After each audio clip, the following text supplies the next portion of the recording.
Early evening, ladies and gentlemen, and welcome to another edition of NPU Weekly, the weekly webcast show that brings you up to date with all the latest news in the world of North Park University athletics. I'm your host, Kevin Shepke, and for this next 20 to 25 minutes or so, we will be bringing you up to date on all the latest news as now the final contests for the fall athletic teams have now finally dwindled down, and winter sports season is now kicking up with the men's and women's basketball teams. Women's basketball team already had their season opener this past Saturday when they hosted Olivet College here November 15th, while the men's basketball team will be opening up tomorrow evening at St. Norbert College in De Pere, Wisconsin. But before we get into any of that, the biggest story of this past week was the news of the North Park men's soccer team. North Park was making its sixth overall appearance in the NCAA Division III National Tournament, and the Vikings unfortunately lost a 3-2 double overtime decision to Thomas More College in the Kenyon College Regional on November 15th. I was able to catch up with Associate Head Coach Chris Brown earlier today to talk to him a little bit about not only that game, but the season. So let's go ahead and show you that interview right now. Head men's soccer coach Chris Grant of the North Park Vikings. North Park coming off an unfortunate 3-2 double overtime loss to Thomas More College in the first round of the NCAA tournament last Saturday. For the Vikings, it was their sixth trip to the NCAA tournament and their fourth trip in the last 5 seasons. So, Chris, now that you guys have had a chance to kind of like have things settle down from Saturday to Sunday, what are your thoughts on just that game and then just the season overall? Well, start with the game. I think that Thomas More was a really good opponent. To be honest, I felt like we gave it all, but I thought they were the better team that day, and they were up 1-0, they were up 2-1, and then they scored no. Yeah, of course you're disappointed when you lose in a tournament, but I felt like we lost to a good team. And talk about too a little bit about the season as a whole. I mean, you guys finished 13-6-1 overall.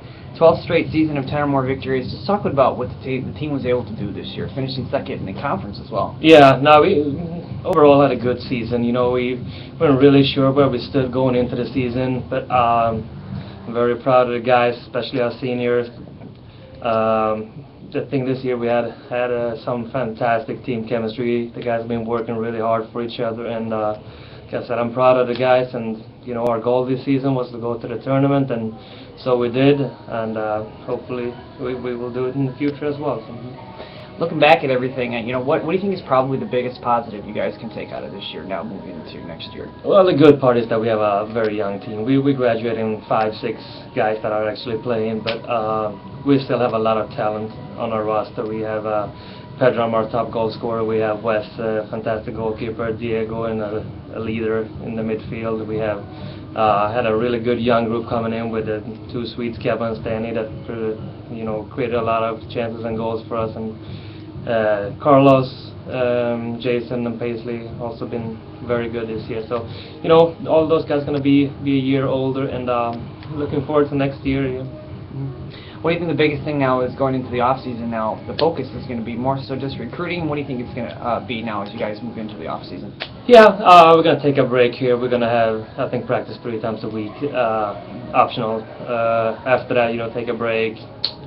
Players need it, so do we. And then come back in January and start working real hard. We usually go 6 times a week the entire semester, and last year the guys really worked hard in the off season, and I hope that's the case this year as well. Talk a little bit too about how you guys finished in the conference. 5-2, second place finish. Just a really solid effort you guys had in conference this year. Yeah. I mean, it's always tough when you have Wheaton in the conference. They have a phenomenal team. I think we played very well when we played them. We lost 1-0. So they're always going to be a Wheaton, and they've been winning the last 2-3 years, and we did before. So that's a tough opponent for sure. And I even think in the semifinal, Elmers was playing really well. And if we can be up there and fight for the title every year, that's what we want to. So. Okay. All right. Well, thanks so much, Chris, for taking the time this year, and we wish you guys the best of luck next year. Thank you, Kevin. Thank you, Chris. So yeah, just an unfortunate result there for the Vikings, but yet a still very solid season for North Park as they finished with a 13-6-1 record, which was their 12th straight season of having 10 or more victories in a season. and they also finished with a 5-2 record in the conference, so they are now finished up with the season, and they also earned their all-conference selections. Came out for men's soccer last Tuesday.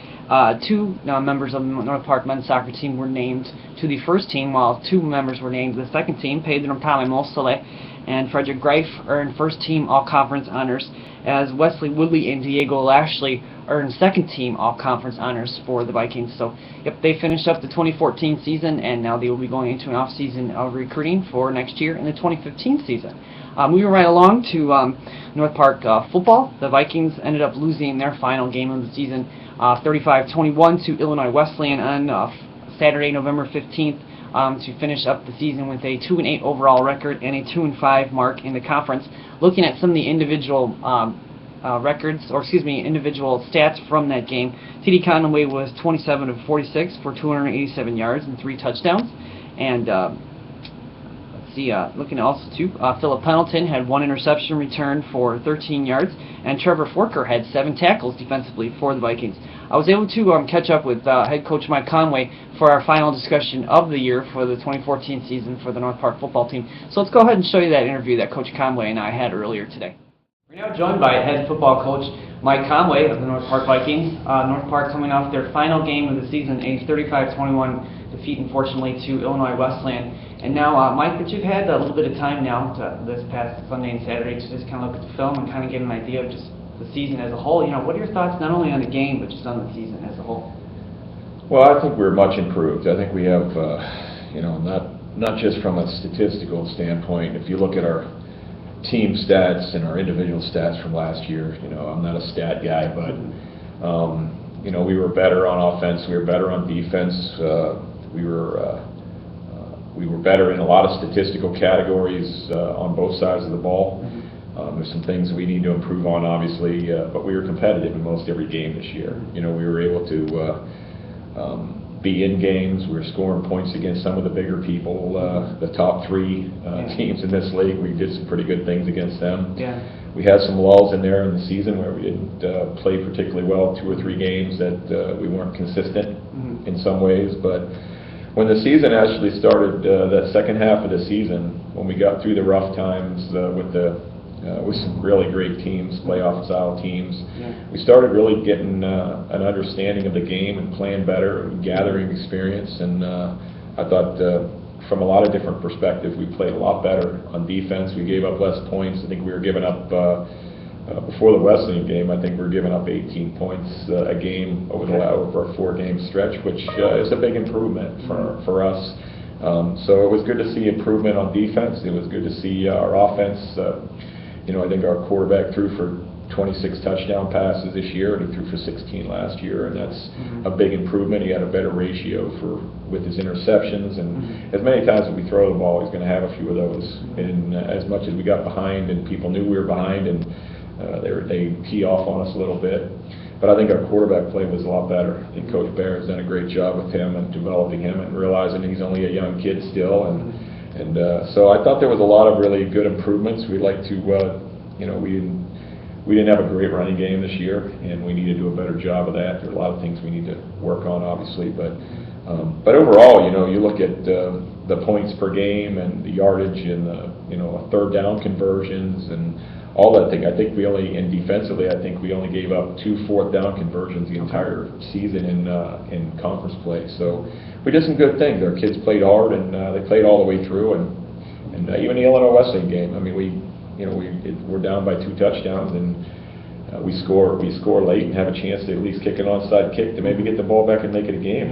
So that hasn't happened in a while, I don't think, against those guys. So there were some good things all the way around, and I was proud of our seniors and proud of the way our kids fought all the way through the year. Talking about, you mentioned T.D. Conway a little bit. He set a lot of his own, broke a lot of his own single-season records, but most notably, he did break the pass attempt record. He ended up with 455 pass attempts, breaking that single-season record. Talking just about, how much he has developed in 2 years now as a quarterback for them. Well, the passing attempt record is not a great record. That means we're throwing it probably more than we should. We're not running enough. We're not. We're behind in some of the games, so that's not a record we get all excited about. completions, touchdown passes, percentage, and I guess the one thing that I know Coach Bear going into the season for TD was, you know, to have a better ratio for touchdowns and interceptions, and he's done that.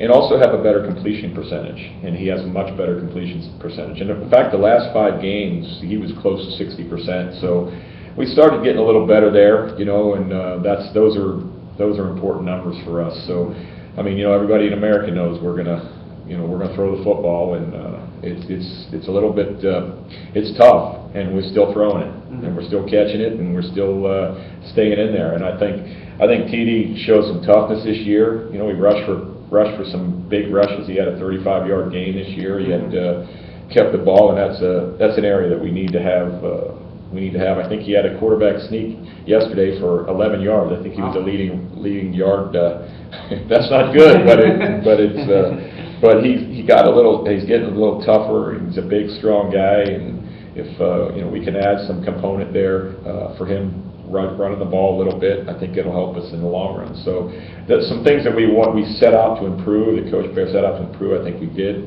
We did some of those things with him in his development as a quarterback. So, and he made some serious throws in this season, and made some great plays, and he has some weapons to throw it to, and 3 of those 4 weapons are coming back next year. So we're pretty excited about his development. Even maybe go the next step further. You mentioned those weapons, one of those being freshman Devin Childress, ties the single season record for most touchdown catches at 14. Talk about the freshman campaign he had. Yeah, he's a special young man, 18-year-old kid that goes out there head to head in this league, and you know, leads in touchdown catches, and you know, we have a nice little combination there. And you know, we looked at it too, and I think the only returning receiver we had from last year was Dakota, and he ended up breaking his hand and not playing for 4 of the games. So we had a really young receiving core and some guys that hadn't played that were young, and we moved our second quarterback, the receiver, and he did an unbelievable job. And Anthony Burton, and you know, Dan Anderson, you know, he's a senior, but this is his first year playing for 3 years, 3 or 4 years since he's played. So, you know, and having the freshmen out there doing some good things, I think it was a good learning experience for us. But Devin is that's going to be a nice combination, and I think we're going to break some records over the years for here, and maybe rewrite these books around here a little bit for record-wise. Yeah, definitely. So now you guys going through the off season. So what do you think now is going to be the biggest focus of the off season now moving into next year? Well, we have to put together a recruiting season that will be similar or better than we did last year. You know, we brought in almost 60 kids, and a lot of them ended up playing this year, and that's tough, but it's also good for our future. And I think development of those kids from last year's freshman class is going to be important. I think getting another class that are where some of them are going to have to be ready to play, and maybe get some kids in here that are impact guys right away, and that's going to be something that we'd like to try to do. We're graduating some guys that have been great program players for us here, and it'll be tough to replace. But we had a bright young recruiting class last year, and we're gonna hopefully have another one this year. And you put a couple of those back to back, and now you get the experience you need. And now those games that are close at the end, maybe we got a shot at winning them now next year, hopefully. Okay. Well, thanks so much, Mike, for taking the time in the 2014 season. We wish you guys the best of luck in the off season and recruiting and all that. So thanks so much, Mike. Thanks, Ken. Appreciate it. Thank you.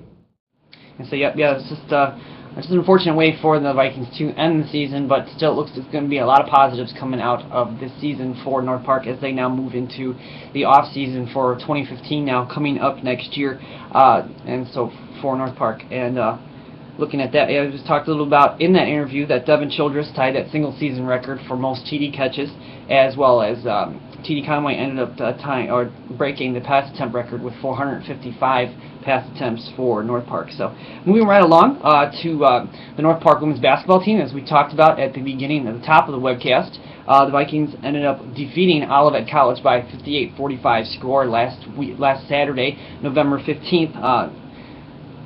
Liz Rayberger, the sophomore guard for the Vikings, ended up scoring a game-high 20 points, not 25 points, 20 points for the Vikings, while Annie Shane added 10 points, and Nicole Kirkman had 9 points and 4 rebounds for the Vikings. And I was able to talk a little bit with Amanda Crockett after that game, and let's go ahead and show you not only that interview, but a couple highlights from that game as well.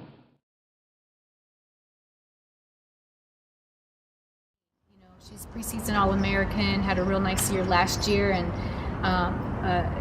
Nicole Kreckman played a great game defending her, but it was also a team effort because we wanted to really, help off the other perimeter players and really deter the pass from going in as much as possible.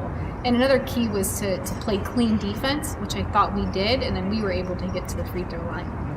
Looking at some of the stats on the stat sheet here, you guys forced 17 turnovers and you get 24 points off those turnovers. That looks like the biggest glaring stat. Talk about what the defense was able to do. We've been talking all preseason about having high active hands, using our length and athleticism to get deflections, but still not to gamble. And I thought we did a good job of that, and to show hands and play clean defense. That way we didn't bail them out, and that forced them, into turnovers. And I thought our press kind of kept them on their heels a little bit as well. Liz Rayberger finished with 20 points. Talk about what she was able to do offensively. Well, they were playing her pretty tight. They were really up on her, and then she used her quickness and was able to get to the rim and draw fouls and get to the free throw line. She got to the free throw line 15 times. So her outside game really wasn't there, but then she was able to take advantage and penetrate. Most importantly, too, you guys do this game for Lauren Hill, the young lady at Mount St. Joseph's of Cincinnati, Ohio. You guys were able to raise, looks like, over $100 for in the fundraiser. Talking about what that means just for being able to do that for Lauren. Well, it's an opportunity to help out another fellow student athlete. As a collegiate coach and as collegiate players, we're all privileged to have this opportunity, and with that privilege comes responsibility, and it gives an opportunity to give back. And any way we can give back, we try to do that.